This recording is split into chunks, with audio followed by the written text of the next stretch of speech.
안녕하십니까. 생생매거진 오늘 박은정입니다. 통합안동대와 경북도립대 그리고 포스텍 이렇게 두 곳이 교육부의 글로컬 30에 최종 선정됐습니다.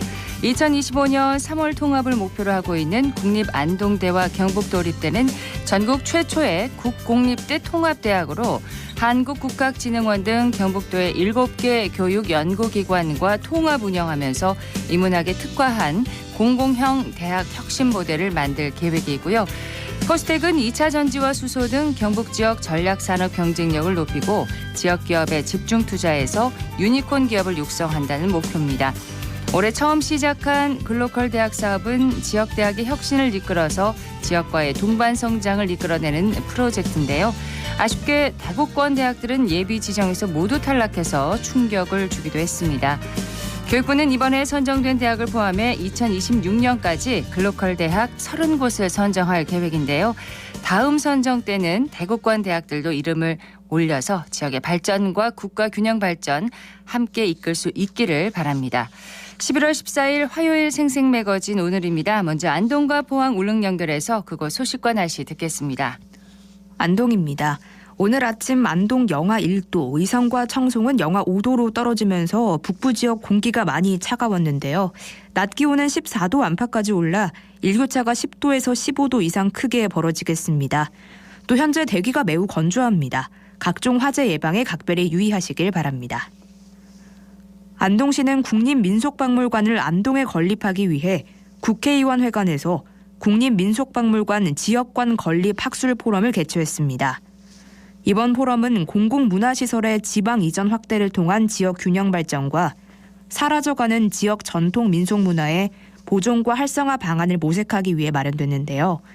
포럼에는 안동대학교 배영동 교수와 정낙현 교수가 안동 국립민속박물관 건립 필요성을 강조했고요. 이외에도 이재환 예천박물관장에 참여해 종합토론을 이어갔습니다. 안동은 영남 민속문화의 중심지로 전국 기초자치단체 중 두 번째로 많은 문화유산과 세계유산을 보유하고 있습니다. 민속마을과 종가, 하회 별신구 탈루리 등 안동 지역에만 존재하는 독특한 민속문화가 많이 남아있는데요. 이러한 지역의 민속문화가 사라져가는 걸 안타까워한 시민들과 문화단체에서는 지난 10월 안동 국제탈춤축제 행사장에서 국립민속박물관이 안동에 건립되기를 희망하는 서명운동을 추진한 적도 있습니다. 안동시는 이번 포럼을 발판 삼아 앞으로도 북부 지역 전반에 문화와 관광을 통한 경제 활력을 확산할 수 있도록 할 방침입니다. 지금까지 안동이었습니다. 이어서 포항입니다. 어제에 이어 오늘도 초겨울 추위가 계속되고 있습니다. 아침 최저기온 3도로 출발해서 낮 최고기온은 13도가 예상되는데요. 바람이 강하게 불어서 체감온도는 더 낮겠습니다. 체온 유지에 신경 써주시기 바랍니다. 한편 그제부터 포항과 경주에는 건조주의보가 발효돼 있습니다. 산불 등 화재 사고에 주의하셔야겠습니다. 최근 도시락을 먹은 뒤 식중독 의심 증세를 보인 포스코 포항제철소 하청업체 직원 등이 당초 50여 명에서 170여 명으로 늘었습니다. 코크스 공장의 공사 현장에 투입된 하청사 직원 50여 명은 지난 9일부터 구토와 설사 등 식중독 의심 증세를 보였는데요. 이후 어제까지 식중독 의심 증세를 보인 환자는 모두 172명이고 이 가운데 56명은 입원했습니다. 이들은 지난 8일 점심 포항의 한 도시락 업체에서 배달해온 도시락을 먹었는데요.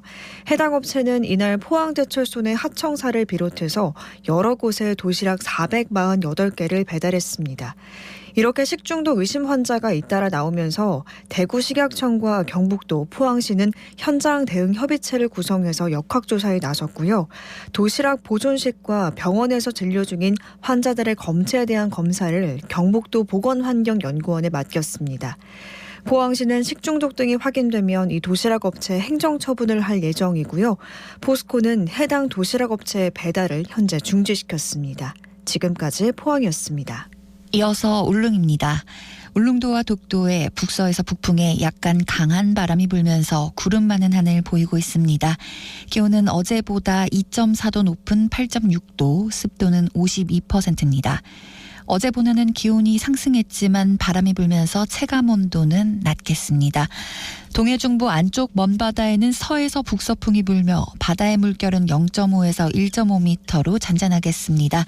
오늘 운항 시간이 변경된 일부 여객선이 있습니다. 자세한 사항은 선사별로 확인하시기 바랍니다.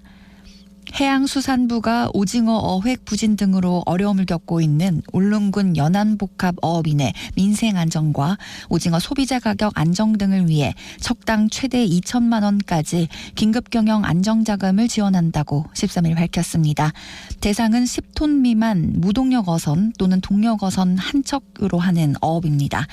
울릉군 수협 연안복합 업종의 오징어 위판 금액이 지속 감소하는 등 울릉군 연안복합 어업인의 경영 여건이 급격히 악화돼 추가 지원을 결정하게 됐는데요.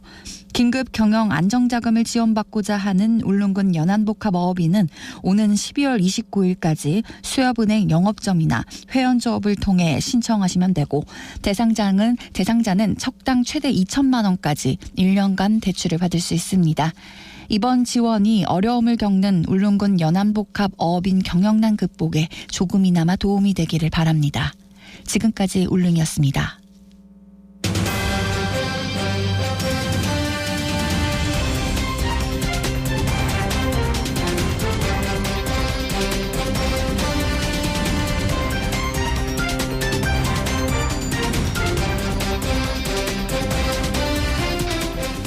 가계부채가 국내 총생산 규모를 넘어서는 등 부실 위험이 높아지면서 지역에서도 위기 극복을 위한 지방정부의 대책 마련을 촉구하는 목소리가 나오고 있습니다. 한민정 정의당 대구시당 위원장을 연결해서 얘기 나눠보도록 하겠습니다. 안녕하십니까? 네, 안녕하십니까? 예, 대구시와 지역 정치권의 민생 요구안을 정의당 대구시당에서 발표를 했습니다. 네네. 배경부터 설명을 좀 해주시죠. 네. 작년 이맘때부터 경제위기 가계부채에 대한 경고는 있었습니다. 예. 1년이 지난 지금 달라진 게 없고요. 시민들이 체감하는 수준은 더 심각하다고 생각을 합니다. 그런데도 대구시나 지역 정치권 그리고 금융권에서는 경제 문제는 중앙정부의 몫이라고 생각하고 아무런 노력도 하지 않고 있다고 생각을 합니다. 예. 그래서 정의당 대구시당이 나서서 지역에서 민생을 위해서 할 수 있는 것을 찾아보자고 시작했고 그렇게 발표하고 제안하게 되었습니다. 예. 민생을 위해서 할 수 있는 일을 이제 제안을 했다 이렇게 얘기를 하셨는데 네네. 올 연말에 대중교통 요금도 오른다고 하고 또 물가는 계속 오르고 있고 수입은 제자리입니다. 사실 살기가 더 팍팍해지는 것 같긴 해요. 어떻습니까? 네, 지금 그렇습니다. 대구경제 현주소를 좀 얘기를 해주시죠. 네. 요즘 가장 많이 듣는 말이 월급 빼고 다 올랐다라는 얘기입니다. 네. 작년 자료지만 공공기관들이 내놓은 통계에 따르면 대구 가계부채 증가율이 전국에서 세종시 다음으로 높습니다. 그리고 주택담보대출도 14% 이상 증가를 했고요. 네. 1년이 지났지만 지금도 달라진 것이 없다는 것이 시민들이 체감하고 있다고 생각을 합니다. 소비자 물가도 4%대로 높고요. 이런 소비자 물가가 계속 치솟는데 공공요금 인상이 이를 부추기고 있습니다. 이런 상황에서 대구시가 교통요금까지 올리겠다는 건 정말 말도 안 되는 상황이고요.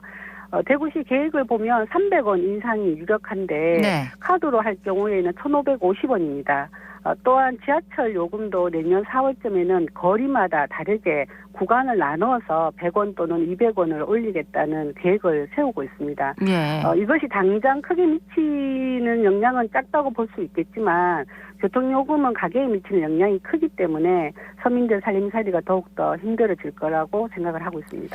자, 정의당 대구시당에서 이 위기에 대응하고 서민을 보호하기 위해서 민생 요구안 4가지 정책을 제안을 했는데 한 가지씩 얘기를 해주시겠습니까? 첫 번째 내용부터 보죠. 네네. 첫 번째는 대구에 회생법원을 설치하자는 제안입니다. 올해 상반기에 도산 사건이 가장 많이 증가한 지역이 대구, 부산, 수원입니다. 네. 대구 법원의 대상 인구도 500만 명으로 서울 다음으로 가장 많다고 보고가 되고 있습니다. 그렇다 보니 개인 파산의 평균 기간이 서울보다 2.7배나 느리게 진행이 되고 있고요. 그만큼 대구 시민은 제대로 된 사법 서비스를 못 받고 있다는 것이라고 보시면 될 것 같습니다. 네. 개인 회생 사건하고 파산 사건 같은 사법 서비스의 지역 편차를 해소하기 위해서이기도 하고 또 회생과 파산까지 간 서민들을 제대로 지원하기 위해서 대구 회생법원 설치를 꼭 해야 됩니다. 최근 국회에서 대구와 대전, 광주 이렇게 고등법원이 설치된 지역에 회생법원을 설치할 수 있도록 하는 법률 개정안이 발의된 걸로 아는데 이 부분은 어떻게 진행되고 있는지요? 네, 발의는 됐는데 지금 현재 국회에 계류 중입니다. 올해 3월에는 부산과 수원에서 회생법인이 설치되었는데요. 그건 작년 12월에 법안이 만들어진 결과입니다. 네. 당시에 여러 명의 국회의원들이 법안을 냈고요. 더불어민주당 의원들은 대구를 포함하는 안을 냈지만 이야기가 좀 이해가 안 되지만 국민의힘 의원들은 대구를 뺀 안을 제출을 했습니다. 대구 지역 국회의원들은 아니지만 우리 지역의 국회의원들이 힘을 모아서 남은 임기 내에 회생법원이 통과될 수 있도록 노력을 다해야 될 부분이라고 생각합니다. 예. 자, 첫 번째로 대구 회생법원 설치를 얘기를 해주셨고 두 번째는 금융 취약계층을 위한 금융복지 상담센터 신설이네요. 네네. 현재에도 그 서민금융통합지원센터가 있고 네. 신용회복위원회가 있습니다. 하지만 실질적인 도움이 되지 못하다는 평가가 있는데요. 이번에 저희와 함께 기자회견을 한 대구청년연대은행 디딤의 상담 경험을 보면 정말 아쉬움이 많다는 평가입니다. 예를 들어 변제기간 유예나 빚을 빚으로 갚게 하는 방식으로는 해결될 수 없음에도 이것을 해결책으로 제시하고 있어요. 그래서 네. 저희는 위험을 사전에 예방하고 채무 조정을 통해서 재기의 발판을 마련하는 것, 또한 악순환에서 벗어나기 위해서는 주거와 일자리 등의 서비스를 연계하는 통합적이고 복지적 해법이 필요합니다. 그래서 신설을 제안했습니다. 네, 금융복지 상담센터. 그 기존에 있던 그런 그 시설 센터와는 다른 역할을 하게 된다는 말씀이신가요? 네네. 지금은 약간 지역적인 부분에 있어서 지원을 하고 있다면 네. 통합적으로 지원을 하라는 것이 핵심이고요. 네. 다른 지역에서도 지금 운영은 되고 있습니다. 다른 지역에는 어디서 운영이 되고 있나요? 네, 전국의 15개 지자체에서 별도의 조례를 설치해서 운영을 하고 있고요. 네. 대구 경북만 지금 현재 없습니다. 서울 등의 수도권 경우에는 다른 제도에 비해서 잘 운영되고 있다는 평가를 받고 있고요. 금융 취약계층에게 실질적인 도움을 주고 있다라고 보고 있습니다. 예. 대구도 꼭 그 금융복지상담센터가 설치되어야 됩니다. 예. 지역은행의 사회적 역할도 요구했는데 구체적으로 좀 짚어주시겠습니까? 네네. 작년과 올해 초에 시중은행들이 높은 금리로 인해서 역대급 성과를 냈다는 기사가 화제가 됐습니다. 특히 대구은행은 지역은행 중에서 지역민의 충성도가 가장 높다라는 평가가 있습니다. 네. 대구은행이 작년 순수 이자 수익은 전년 대비해 18%나 올랐어요.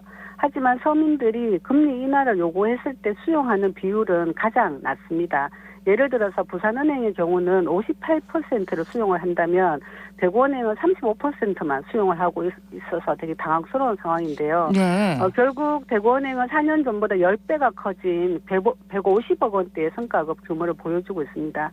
하지만 은행의 높은 금리는 제공자와 이용자에게 모두 부담으로 작용해서 악순환으로 되풀이될 수 있습니다. 이 점을 간과하지 말고 지역은행으로서 사회적 역할을 다할 것을 요구하는 겁니다. 네. 지역은행이 지역민들과 상생할 수 있어야 더 성장할 수 있다고 봅니다. 예, 지역은행의 역할을 강조를 좀 해주셨고요. 마지막은 깡통 전세와 전세 사기에 대한 대책입니다. 네네. 대구는 깡통 전세 사기 위험이 올해 상하반기에 가장 높은 것으로 보고되었습니다. 수도권처럼 규모가 큰 피해가 드러나지 않아서 그렇지 대구 지역도 피해가 만만치 않습니다. 네. 실제로 피해자들을 만나보면 가족 모두가 지옥 같은 집에서 벗어나지 못하고 절망과 분노로 하루하루를 가슴 졸이며 살고 있고요. 그런데 대구시는 피해자가 상대적으로 적다는 이유로 중앙정부의 대책 외에는 특별한 대책을 세우지 않고 있는 게 현실입니다. 네. 지금 시기 민생의 중요한 부분은 전세 사기 피해 지원을 제대로 하는 것이라고 저희는 보고 있습니다. 네. 대구에도 대구판 빌라왕이 검거되기도 했잖아요. 네네. 이에 하루빨리 대책을 세워야 된다 이 얘기를 강조해 주셨고 상당수 지자체에서 전세 사기 피해자 지원센터를 운영하고 있는데 대구는 아직 없나요? 네. 저희는 전세 사기 피해는 정부 정책 실패의 결과다라고 생각을 하고 있습니다. 그래서 이거는 사회적 재난이다라는 얘기를 하고 있고요.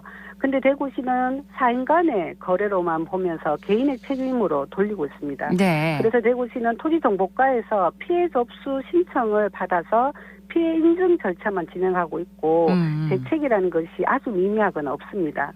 피해자들은 피해 인정도 중요한데 법률 상담이나 금융 상담 그리고 현실적으로 건물 주인이 납부하지 않아서 생기는 단전 단수 문제 예. 그리고 경매로 당장 쫓겨날 경우에 임시로 지원받는 긴급 주거 지원 그리고 피해자들의 심리 상담 이런 것들이 종합적으로 지원이 많이 필요합니다. 그래서 저희는 통합적으로 해서 피해 지원 센터를 빨리 운영하라고 요구하는 겁니다. 네. 하지만 말씀드렸듯이 대구시는 국토부 지침에 따른 기본 서류만 접수하고 있고요. 피해 규모가 상대적으로 적지만 피해자들은 존재하고 있고 매일 고통 속에서 살고 있다는 것을 대구시가 심각하게 인식을 했으면 좋겠습니다. 네. 경기도 같은 경우는 전세 피해 지원 센터를 운영하고 있다고 하던데요. 네, 그렇습니다. 예. 경기도 같은 경우는 아주 잘 운영이 되고 있고 피해자들에게 실질적인 도움이 많이 지원이 되고 있는 걸로 알고 있습니다. 예, 이런 실질적인 도움을 줄 수 있는 곳이 좀 운영이 돼야 된다. 이런 지적을 해주셨는데 네. 전세 피해를 당한 분들의 처지가 크게 다르지 않을 것 같은데 지역민들이 상대적으로 더 힘든 상황에 내몰리지 않도록 대구시가 관심을 좀 기울여줬으면 하는 바람입니다. 정의당 대구시당에서도 좀 힘을 보태주실 계획인가요? 이 부분에 대해서 한번 더 얘기를 해주시죠. 네네. 정의당 대구시당은 지금도 전세 사기 피해 대구 대책위를 구성해서 피해자들을 지원을 하고 있습니다. 내일도 피해자들과 영남권에 있는 피해자들과 함께 구체적인 대책을 촉구하는 기자회견을 예정을 하고 있고요. 네. 그리고 더 나아가서는 가계부채와 주거위기에 내몰린 청년과 금융소외 계층을 위해서 금융부채 상담센터를 지금 운영을 하고 있습니다. 피해자들을 위한 상담을 지금 받고 있는 상황이고요. 그리고 금융부채 아카데미도 개설해서 진행을 하고 있습니다. 네. 앞으로도 정의당 대구시당은 지역의 민생을 챙기고 살피면서 실질적인 도움이 될 수 있도록 최선을 다하겠습니다. 네, 여기까지 듣겠습니다. 고맙습니다. 네, 고맙습니다. 한민정 정의당 대구시당 위원장이었습니다.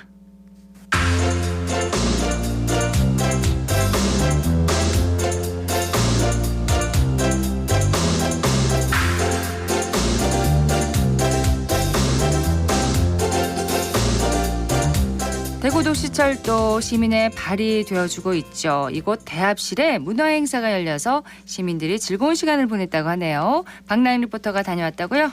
네, 2023 디트로 문화 한마당은 대구교통공사가 도시철도를 이용하는 시민들이 문화 행사를 좀 더 쉽게 즐길 수 있도록 마련한 행사인데요. 코로나19로 전시 온라인 위주의 비대면 행사로 진행되다가 올해 4년 만에 대면으로 진행됐다고 합니다. 현장의 소리와 대구교통공사 홍보팀 이우도 차장의 이야기 전해드립니다. 지금 부산으로 푸들이랑 생지 만들어드리고 있어요. 네네. 저 푸들 보고 싶은데 혹시 만들어주실 수 있으실까요? 그럼요 만들어드릴게요. 잠깐만 기다려주세요. 혹시 어디 가시는 길이실까요? 저는 저 환승하려고 대구역 가는 길이거든요. 그러시구나. 몰랐는데 되게 신기하다. 네, 안녕하세요. 저희 달서 소방서에서 나왔습니다. 저희 주택용 소방시설 홍보하러 나왔는데 한번 리플렛 읽어보시겠어요? 그래요. 감사합니다. 네, 감사합니다. 안녕하세요. 저희 심폐소생술 체험 한번 해보세요. 네, 선생님 혹시 심폐소생술 배워보신 적 있으세요? 사람이 쓰러졌을 때 의식 있는지부터 확인을 해야겠죠.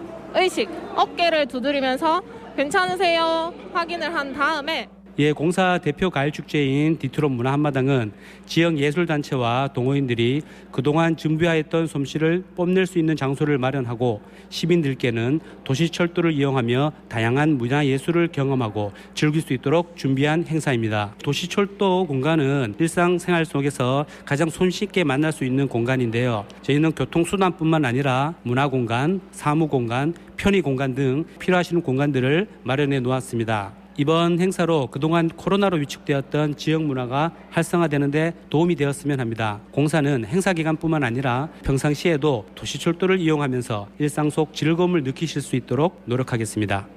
그동안은 온라인으로 열리다가 올해 4년 만에 이렇게 대면으로 진행이 된 거군요. 네, 디트로 문화 한마당인데요. 소방서에서 진행하는 심폐소생술 교육도 캠페인 같이 의미 있는 행사가 참 많이 진행됐네요. 네, 이번 행사는 전시, 공연, 만들기 체험뿐만 아니라 치매 인식 개선, 정신건강, 자가검진, 심내혈관 질환 예방 등 건강과 관련된 행사가 다양하게 열렸습니다. 자신의 상태를 확인하고 또 이에 대한 상담도 받아보는 체험도 진행됐는데요. 현장의 소리와 담당자의 이야기도 전해드립니다. 뇌파와 맥파를 측정해서 스트레스 검사를 진행하겠습니다. 1분 정도 편안하게 측정할게요. 스트레스는 많이 높은 편으로 나오시고요. 어머 어떡해요. 너 평상시에는 그렇게 못 느꼈는데. 평소에 스트레스 많이 받지 않으시도록 좀 편안한 마음을 많이 가지시고 스트레스는 그때그때 풀 수 있도록 많이 노력해 주세요. 감사합니다. 다음에 뵐게요. 한국건강관리회 대구 북부검진센터에서 온 홍보교육차장 이진희입니다. 2023 디트로 문화 한마당 행사에 뇌파, 맥파를 측정해서 스트레스 검사를 하는 건강체험토로 참여하게 되었습니다. 지하철로 이동하시는 분들이 바쁘신 일정 가운데 이번 행사를 통해서 잠시 스트레스 검사로 건강에 대한 관심을 가질 수 있는 계기가 되었으면 하는 바람입니다.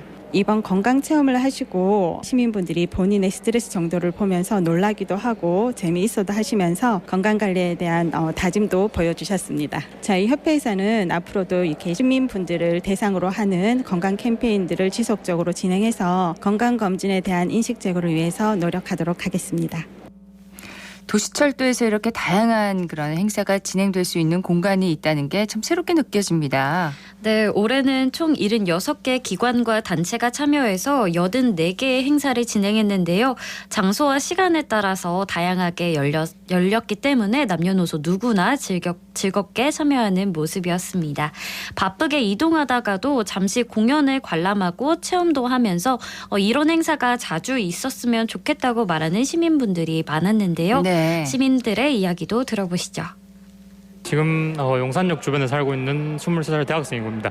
소방서에서 심폐소생술 교육을 시켜주셔가지고 이제 지하철 타러 가기 전에 체험을 해볼 수 있었습니다. 지하철 타러 이제 생활하는 일상생활에서 이제 심폐소생술 체험해볼 수 있어서 좋았고 이제 뜻깊은 시간이었습니다. 저는 용산역 근처에서 일하고 있는 직장인입니다. 여기 뇌파 검사 장치 착용하고 맥파 검사랑 뇌파 검사였습니다. 쉽게 저희가 할 수 있는 일이 아니잖아요. 근데 이렇게 접근성이 좋은 곳에서 해볼 수 있다는 게 좀 좋은 것 같아요. 그래서 이런 거를 좀 지하철역에서 자주 해볼 수 있었으면 좋겠어요.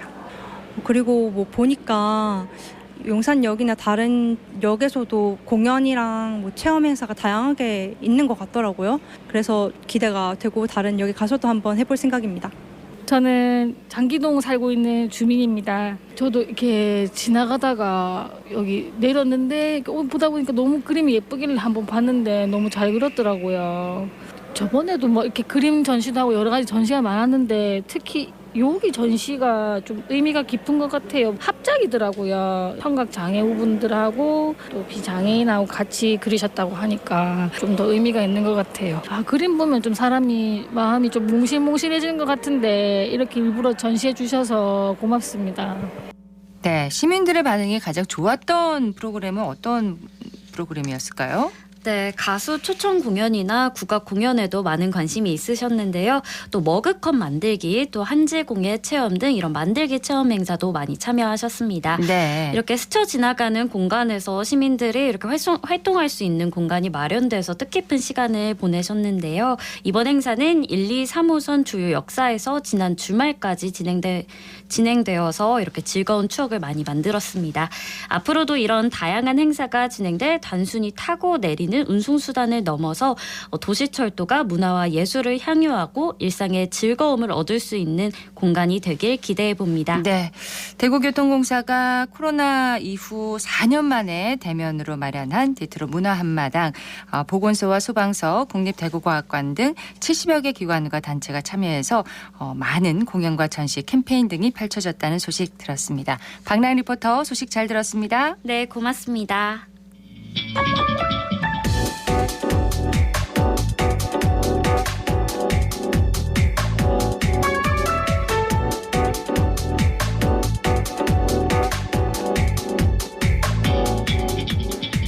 묻고 듣고 생각과 마음을 나누는 방송.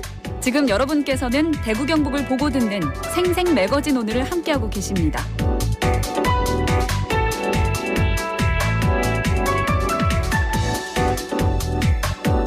네, 생생 매거진 오늘 화요일 순서 함께하고 계십니다. 이번에는 기자의 눈으로 지역의 현안과 이슈를 들여다보는 시간입니다. 매일신문 구민수 기자와 함께합니다. 어서 오세요. 네, 안녕하세요. 자, 오늘 주목한 이슈는 뭔가요? 네, 대구시의회가 11월 7일부터 20일까지 2주간 상임위원회별로 시청과 시교육청, 산하사업소, 공공기관 67개를 대상으로 행정사무감사를 진행하고 있습니다. 상임위원회별로 지난해와 올해 시정 전반에 대해 감사하는 건데요. 네. 대구시의회는 위법 부당한 행정에 대해서는 철저히 책임을 묻고 불합리한 사항을 개선해서 시민 중심의 시정을 유도하겠다고 밝혔습니다. 각 상임위원별로 지적된 주요 사항들 짚어보겠습니다. 네, 지금 열리고 있는 거네요. 네. 예. 자, 어떤 이슈들이 있었는지 궁금합니다. 하나씩 짚어볼까요? 네, 대구시 골프대회가 도마 위에 올랐습니다. 지난 5월에 홍 시장이 주최해서 첫 공무원 골프대회가 열렸는데요. 처음으로 열린 거죠? 네. 당시 대회비는 동호회 활동비로 집행했고 참가비도 모두 공무원 개인이 부담했습니다. 홍 시장의 공무원 골프대회 논란은 지난 2015년 경남지사 시절에 이어 두 번째였습니다. 홍 시장은 대구 경북 통합신공항 특별법 통과에 고생한 공무원과 자축하는 의미라고 배경을 설명했습니다. 그러면서 축사에서는 골프는 이미 대중 스포츠라면서 당당하게 치라고 강조했습니다. 당시에 좀 논란이 많았어요. 네, 더불어민주당 대구시당은 논평을 통해서 아무리 선한 동기라도 팍팍한 삶에 힘겨워하는 시민을 생각하면 행사를 취소하고 민생에 주력할 것을 촉구했습니다. 또 일부 공무원 노조도 시민 눈높이에서 볼 때는 바람직하지 않다고 지적을 했고요. 네. 대구시 의회에서도 마찬가지였습니다. 김대현 의원은 골프대회를 할 만큼 대구시정이 이렇게 한가한지를 물은 후 거부감이 많이 줄기는 했지만 경남도지사 때도 말이 많았는데 네. 또 해야만 했냐고 다그쳐 물었습니다. 이성호 의원은 일반 공무원들이 자비를 부담해 참석까지 했는데 동호회와는 무관한 것 아니냐 이렇게 따졌습니다. 어쨌든 열렸어요. 네, 맞습니다. 네, 정보 공개 청구도 문제가 됐습니다. 네, 뉴스민이 관련 지출 서류에 대해 정보 공개를 청구했는데요. 대구시 의회가 모두 비공개로 일관하고 있습니다. 이 사건이 중앙행정심판위원회까지 회부가 됐는데 대구시 비공개 결정이 위법 부당하다는 결정이 나왔습니다. 네. 이에 대해서 이성호 시의원이 대구 공무원 골프대회 개최와 관련해 중앙행정심판위원회 결정에 따라 직원 동호회 지원 계획 문서를 조속히 공개할 것을 대구시에 한 번 더 촉구했습니다. 네. 이어서 또 어떤 사안들이 행정사무감사에서 지적됐나요? 네, 대구시가 도심군부대 통합이전지를 군의군으로 정해 관련 절차를 진행하고 있다는 소식도 이번 행정사무감사에서 드러났습니다. 대구시는 시의회 행정사무감사에서 오는 2030년까지 2조 5천억 원을 들여서 도심 국군부대를 군위로 옮기는 사업을 실시한다고 밝힌 건데요. 네. 2024년부터 2025년 상반기 안에 국방부와 이전 합의 각서를 체결하고 기획재정부로부터 사업 타당성 검토를 받기로 했습니다.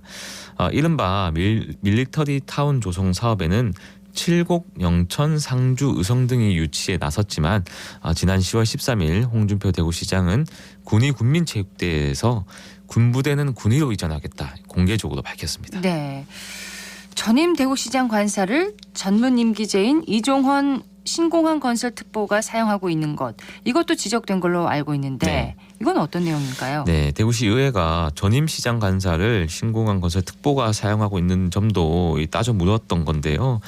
이재용 행정국장은 대구시 행정국장입니다. 네. 지난해 매각하려고 했는데 매각이 안 되다 보니 비워놓기도 좀 그래서 이분이 다른 숙소에 계시다가 이쪽 숙소로 옮겨오신 것이라고 설명을 했습니다. 전임 시장 숙소는 1급인 부시장급이 사용할 수 있는데 네. 신공항 건설 특보가 2급입니다. 2급인 신공항 건설 특보가 있을 숙소는 아니라는 비판이 뒤따랐고요. 그러자 이재용 행정국장은 조대에 보면 1급 숙소는 시장 숙소로 돼 있고 2급 숙소는 부시장 및 이에 준하는 숙소로 돼 있다면서 네. 신공항 건설 특보가 2급 상당이긴 하지만 역할로 봤을 때는 부시장의 1급인 부시장에 준한다고 보고 숙소를 제공했다 이렇게 설명을 했습니다. 역할로 본 건가요? 네. 이게 그 직급이 엄연히 나뉘어져 있는데 네. 원칙을 지키는 게 맞지 않나 싶습니다. 네, 뭐 당연히 공식 직급이 부시장이 아닌데 누가 부시장으로 인정하냐 이런 비판이 제기가 됐고요. 예. 그러면서 이제 상황이 좀 달라졌으니까 숙소를 좀 빨리 정해라 이런 주문이 나왔습니다. 지금도 그러면 지내고 네. 있는 건가요? 그렇죠. 네. 관사 자체도 논란거리였죠. 네, 대구시는 홍 시장 당선 직후에 권영진 전 시장이 거주하던 관사 매각을 추진했습니다. 권 전 시장 관사는 2017년에 6억 4,800만 원을 주고 대구시가 매입을 했습니다. 지난해 6월 대구시는 홍 시장의 새 관사를 8억 9,600만 원을 주고 매입을 했는데요. 홍 시장 관사 매입가의 기준이 권 전 시장 관사의 당시 시세였습니다. 네. 대구시는 홍 시장 관사 매입 비용을 권 전 시장 관사 매각을 통해 마련한다고 설명을 했습니다. 그런데 이 대구시가 권 전 시장 관사를 계획대로 매각하지 못한 거네요. 네. 이 당시에 부동산 경기가 너무 안 좋아서 그렇죠. 두 차례 공개 매각 입찰을 진행했지만 매입자가 나서지 않았고요. 그러자 대구시는 권 전 시장 관사를 일반 재산에서 다시 숙소로 용도를 전환했고요. 지금은 이종원 신공항 건설 특보가 사용하면서 행정사무감사에서 도마에 오는 겁니다. 매매 자체가 나와 있지 않는 거네요. 그렇죠. 지금은 네. 숙소로 전환이 돼 있죠. 이 전국적으로 관사를 없애는 추세인데 대구시는 여전히 많은 관사를 유지하고 있는 점도 논란거리입니다. 대구시가 운영하는 숙소가 모두 8개인데요. 홍 시장이 머무는 남구 소재 아파트가 있고 경제부시장용 아파트가 있고 통합신공항 건설 본부장용 관사도 있습니다. 네. 이 권 전 시장이 쓰던 관사는 99제곱미터 규모인데요. 이게 숙소로 전환되면서 숙소 중에는 두 번째로 규모가 크다고 합니다. 거기에 지금은 통합 신공항 건설 본부장이 네, 예. 머물고 있다. 그리고 대구시에 대한 행정사무감사 내용 계속 짚어보고 있는데 또 어떤 내용들이 지적이 됐습니까? 네, 대구시와 대구 MBC와의 갈등도 문제가 됐습니다. 대구시는 지난 5월부터 대구 MBC를 상대로 취재를 거부하고 일부 기자들을 형사 고소하기도 했습니다. 예. 대구시 의회는 언론 취재는 헌법이 보장한 권리인데 왜 보장하지 않느냐고 비판을 했고요. 앞서 홍 시장이 취재할 권리가 있으면 거부할 권리도 있다고 말을 했는데 이게 말이 안 되는 소리라고 비판했습니다. 어떤 근거로 취재를 거부하는 건가요? 네, 대구시는 취재 거부의 기준이 딱히 법에 있는 건 아니라고 했습니다. 다만 기자협회 윤리 강령 등에 따라서 공정한 보도가 필요하다고만 언급을 했고요. 네. 그 밖에 대통령실 등에서 취재 거부를 한 사례가 있다고 언급했습니다.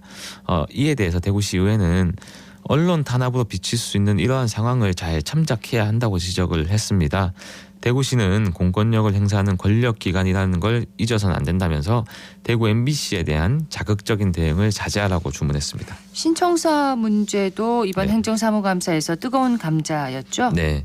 행정건물 5곳을 매각해서 신청사를 건립한다는 대구시 계획에 대해 상당한 우려가 제기됐습니다. 네. 매각 반대 목소리도 나오고 있는데요. 대구시는 지금 현재 재정 상황으로 봤을 때 빚을 내거나 다른 방법으로 건립이 어렵기 때문에 대규모 행정부지를 매각해 재원을 확보하겠다는 정책 방향이 발표됐고요. 현실적으로 다른 대안은 많지 않다고 답변했습니다. 이 밖에도 신청사 건립 시기와 재원 대책에 대한 여론조사 결과도 도마에 올랐는데요. 예.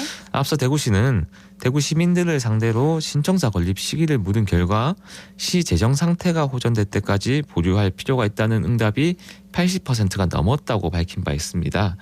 이에 대해서 허시영 의원이 여론조사 질문 문항을 보면 시장님이 어떤 결론을 정해놓고 유리한 여론을 형성하려고 한다는 오해를 불러일으키게 설정이 많이 되어 있다면서 네. 여론 조작용이라고 이렇게 강하게 질타했습니다. 여론 조작용 네. 어떤 점에서 그렇게 볼 수 있는 건가요? 네, 문항이 엉성해서 질문자의 의도가 너무 여과 없이 그대로 반영됐다는 지적이 나오는데요.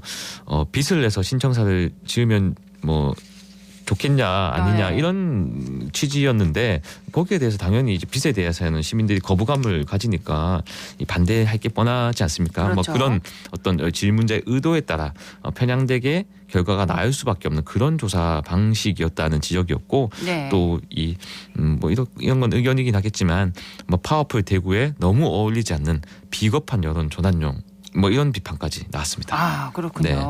대구시는 어떻게 네. 반응했나요? 뭐 대구시는 대구시의 신뢰가 걸린 상황이기 때문에 조사 기관에서 수차례 문항에 대해 검토했다고 해명을 했고요. 전체적으로 시민들이 빚을 내서 신청서를 짓는다는 것에 반대한다는 걸 알 수 있는 그런 설문조사였다고 이제 옹호를 했습니다. 네. 자, 오는 20일까지 2주 동안 열리는 행정사무 감사 중반을 넘어섰는데 어떻게 평가할 수 있을까요? 네, 지금 제가 소개해드린 것처럼 여러 다양한 이슈들이 제기가 되고 있는데요. 아직 이렇단 뭐 핵심 이슈라고 볼 만한 게 적다는 평가가 나오고 있습니다. 네. 또 시민들의 관심 역시 부족한데요. 대구시의회가 좀 더 주요 이슈에 대해서 화력을 좀 집중했으면 좋겠다는 생각이 좀 들고요. 화력을 집중한다는 네, 건 어떤 뭐 의미인가요? 특정 이슈에 대해서 여러 상임위가 한꺼번에 문제를 제기한다는 식으로 이것을 이제 여론을 이제 좀 형성하는 시도가 좀 필요할 것 같습니다. 아직 시기가 남았으니까요. 네. 또 한편으로는 시민들이 조금 더 관심을 가져주길 바랍니다. 네, 대구시의회 행정사무감사를 중간평가네요. 네, 맞습니다. 함께 해봤습니다. 매일신문 구민수 기자였습니다. 고맙습니다. 네, 감사합니다.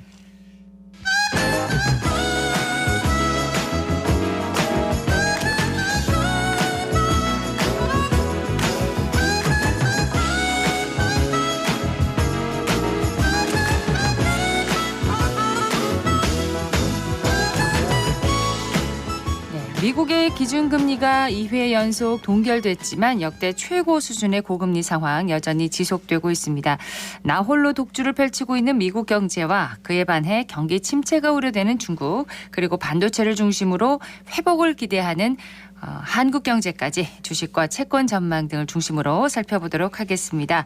전미영 디지털 자산관리 전문가 나오셨습니다. 어서 오십시오. 네, 안녕하세요. 미국의 금리 동결이 올해 금리 인상이 멈췄다는 신호로 받아들이면 되는 걸까요? 올해 가장 많은 투자를 하고 있는 채권 시장부터 살펴보도록 하겠습니다.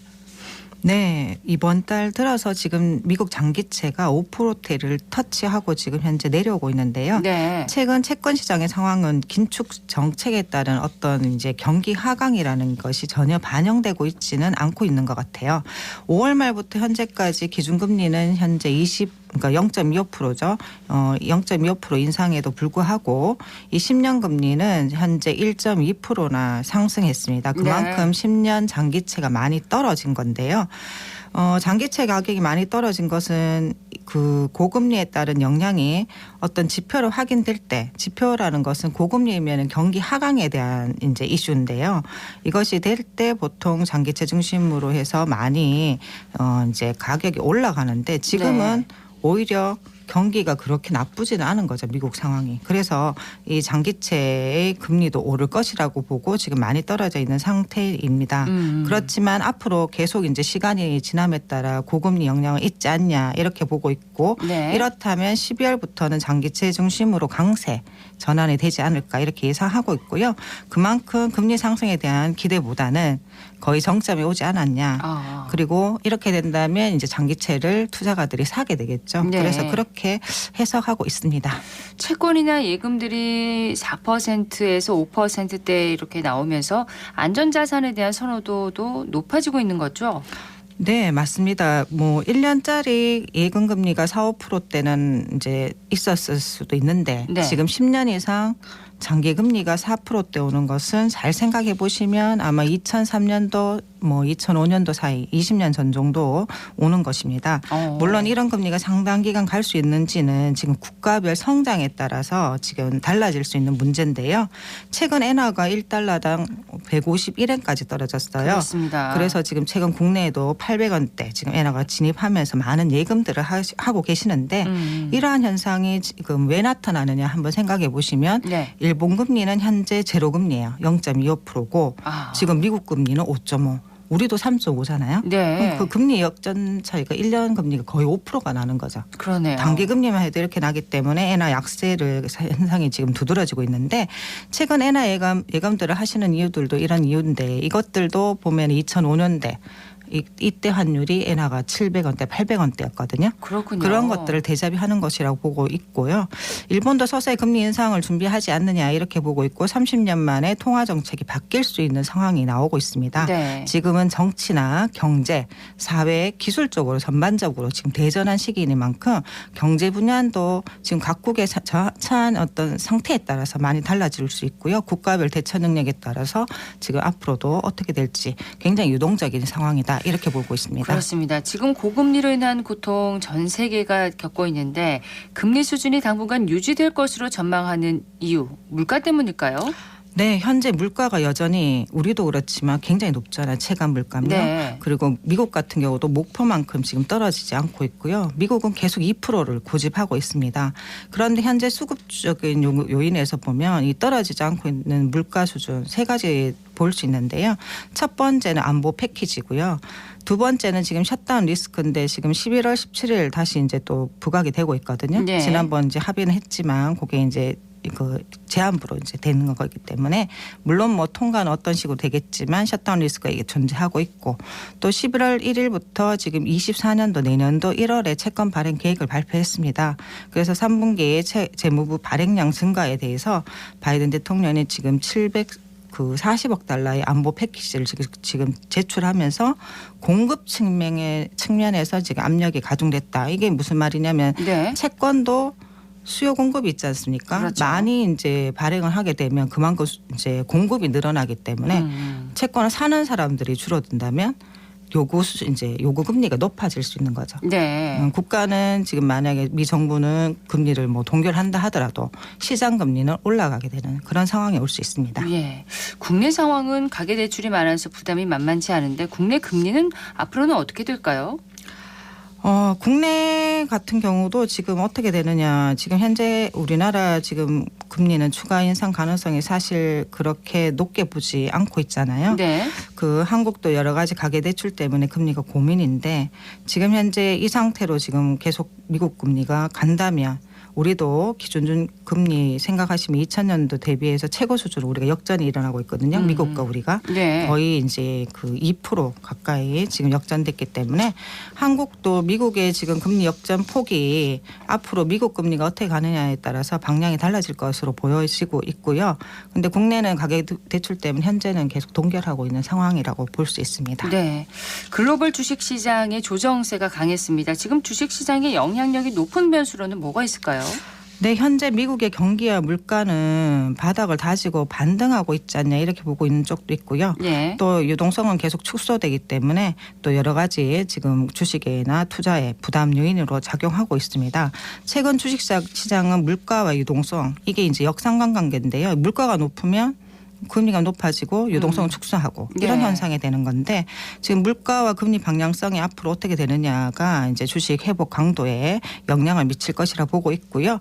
미국의 경기와 지금 현재 낮은 상관관계를 유지하면서 정상관관계로 갈 수 있다. 그러니까 뭐 관련이 높을 수도 있다 이렇게 보는 거는 네. 중장기적인 펀더멘탈이죠. 지금 현재 어차피 금리가 높더라도 기업이 실적이 좋은 지금 기업들은 여전히 나오고 있고 그 기업들은 지금 주가가 굉장히 많이 회복하고 있어요. 네. 그래서 앞으로도 지금 투자가들이나 우리가 이제 볼 이제 문제는 금리가 높은 구간에서도 기업 이익이 나는 그러니까 어쨌든 매출이 나는 기업들을 볼 수밖에 없는 것 같아요. 왜냐하면 네. 대외적인 거는 금리나 물가나 뭐 여러 가지 지금 상황들은 혼재해 있고 이것들은 우리가 통제할 수 없는 문제들이 많이 있잖아요. 그렇기 네. 때문에 뭐든지 이제 실적에 기초해서 집중할 필요가 있다 이렇게 보고 있는데 어쨌든 지금 반면에 이제 영향이 높은 변수가 뭐냐 이렇게 본다면 지금 현재 높은 지금 물가의 주식시장에 미치는 영향은 두 가지로 볼 수 있어요. 예. 금리 상승에 따른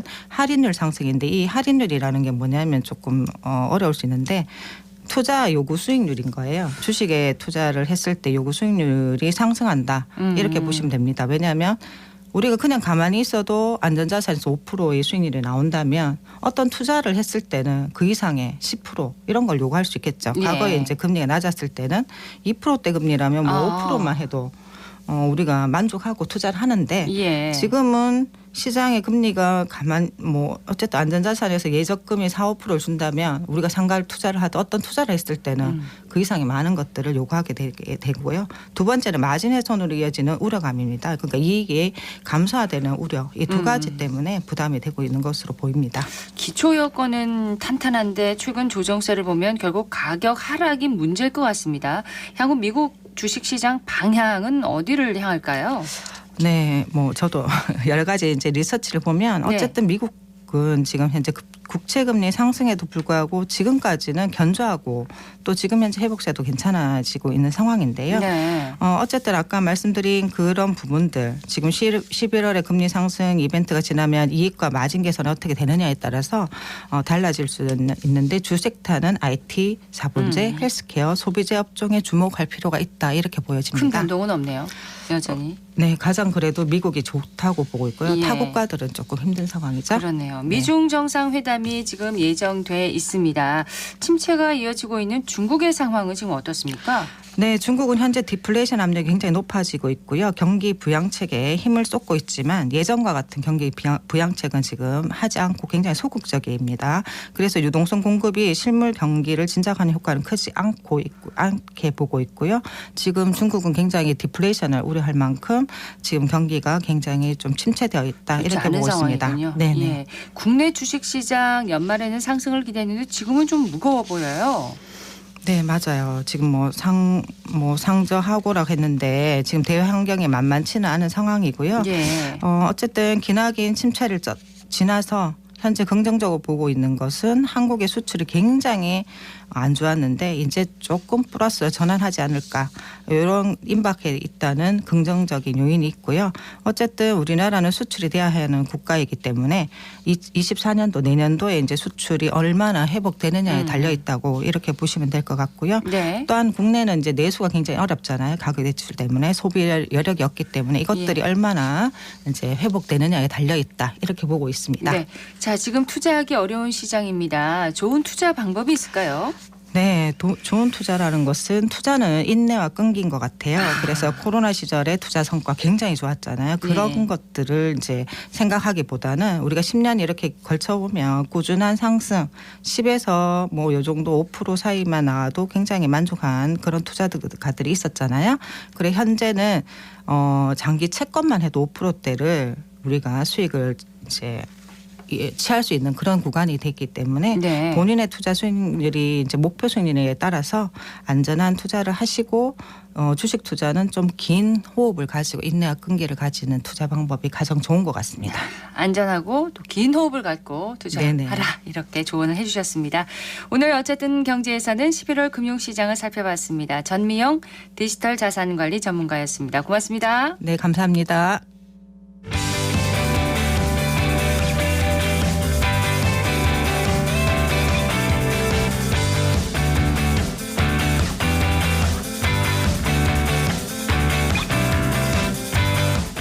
정보 클릭.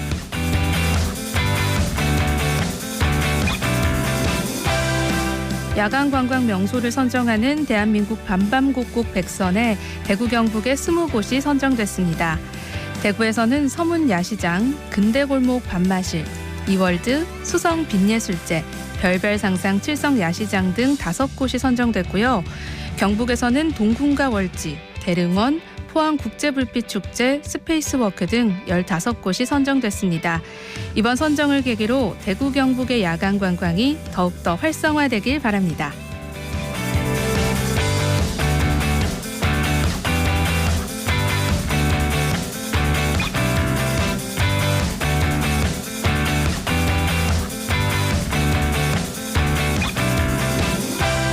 이번 주 토요일까지 대구 세계시민교육센터에서 2023 세계문화축제 어울림 한마당이 열립니다. 축제에서는 온라인과 오프라인 프로그램이 모두 진행되는데요. 다문화 학부모들을 위한 자녀의 진로 교육과 함께 세계의 음식과 놀이, 국악 공연, 업사이클링 제품 만들기 등 다양한 프로그램이 준비돼 있다고 합니다. 많은 분들이 참여하셔서 다문화 감수성을 높이면 좋겠습니다.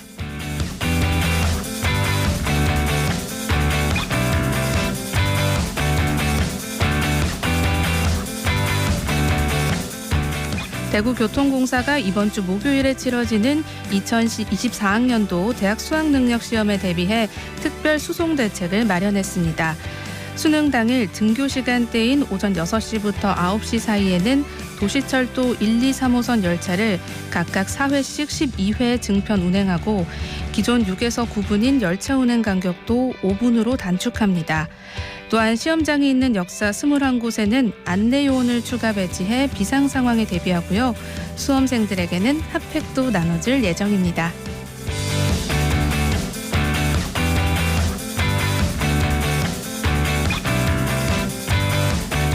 늙은 호박은 늦가을이 제철인데요. 황사나 영양소가 풍부해 노화를 막아줍니다. 베타카로틴 성분이 있어 눈과 피부 건강에도 좋고 독감 유행 시기 면역력 향상에도 도움을 주는데요. 유방암과 폐암 등을 예방하는 효과도 있으며 이뇨 성분이 있어 산후 붓기나 당뇨병으로 인한 부종 제거에 많이 사용합니다. 늙은 호박은 호박죽, 호박찜 등 요리에도 다양하게 활용되는데요. 직사광선을 피해 서늘한 곳에 두는 것이 좋으며 적당한 크기로 잘라 말려서 사용하거나 쪄서 냉동 보관에 사용해도 좋습니다. 오늘은 늙은 호박을 활용한 요리 만들어보는 건 어떨까요?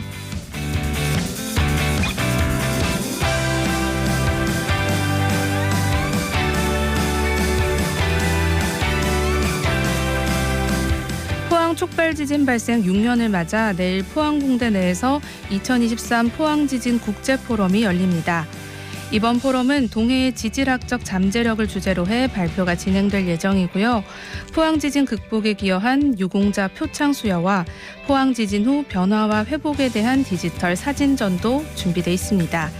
지진을 극복하고 안전도시로 도약하기 위한 포럼에 관심 있는 분들은 직접 현장 방문해서 다양한 연구 결과 확인해 보시면 좋겠습니다. 지금까지 클릭 정보 클립 서유리였습니다.